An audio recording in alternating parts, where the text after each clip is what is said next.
As I reached through the last few feet between me and the portal door, the motion sensors released the airlock and the voices around me went silent.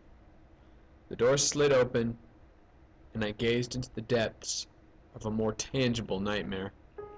The corridor beyond it faded into total darkness, interrupted only by the violent flicker of a severed power cable writhing and licking at the air. In the light of those brief flashes, I was shown a hopeless state of wreckage, barely holding at the seams of its rivets and welding. I struggled to my feet and stepped beyond that foreboding threshold, and the floor paneling hazardously twisted and turned in a sharp rusted upheaval beneath my feet. The wall strained in a concave collapse, leaving me with the claustrophobic sensation of being swallowed. Only those bursts of rogue electricity give any sense of shape, space, color, or direction, and the greater length of the corridor spilled into lightless oblivion.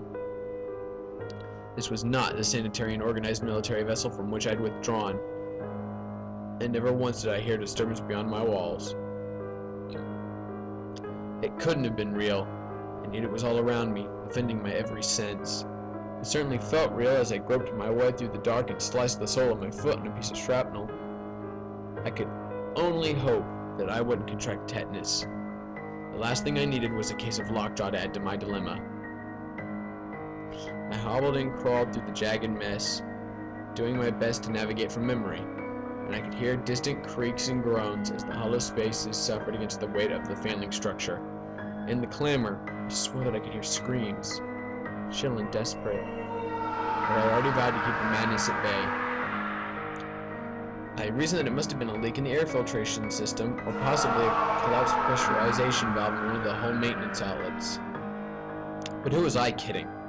I had been harassed by the voices of dead loved ones not 10 minutes before, and I was in the middle of crawling my way through a veritable haunted house that seemed to manifest from nothing. Logic and reason were pointless. Yet I pressed on, blindly searching for the nearest emergency supply storage unit. I must have slid my hands over the walls for hours, more frantically with every passing minute.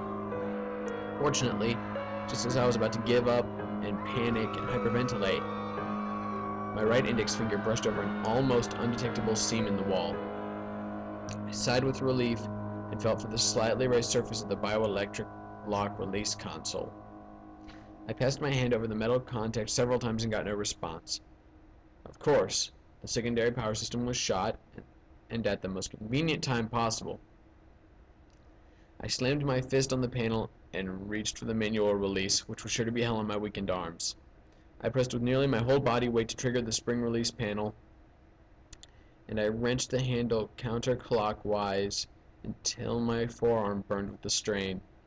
My body fell slack as I heard the satisfying clunk and hiss of the pressure lock, and the cabinet panel lifted to reveal the storage racks. I felt around for the flashlight and prayed that its internal battery withstood the test of time. I was surprised at my own cynicism, really. I knew that these things were made to last, otherwise what good would they be as emergency supplies? Even more surprising was that my cynicism proved accurate, and the flashlight gave little more than a few weak flickers no matter how many times I slapped it in frustration. After about 10 minutes of navigating the storage rack for a fresh battery and another 5 or so of trying to change it, the lamp finally blinked brilliantly to life. It shone directly on something disturbing to my immediate left, close enough that I could feel its icy breath against my cheek. I turned slowly, and there I saw a frost-coated face staring at me with wide, bloodshot eyes.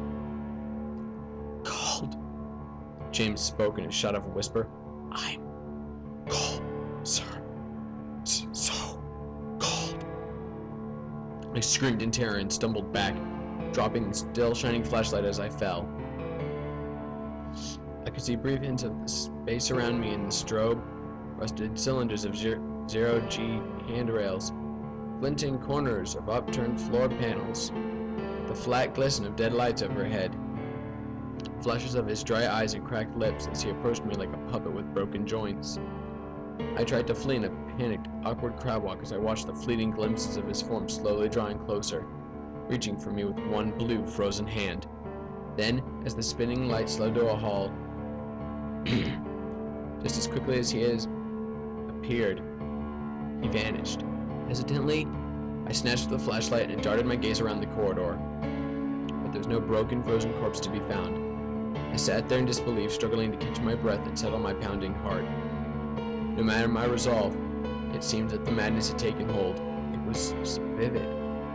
I could feel him standing there. Feel the sepulchral chill wafting from his skin. I could have reached out and touched him if I had the courage.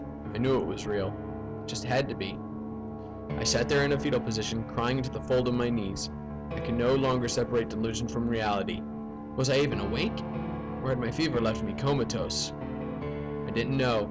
The nightmare clearly was not over.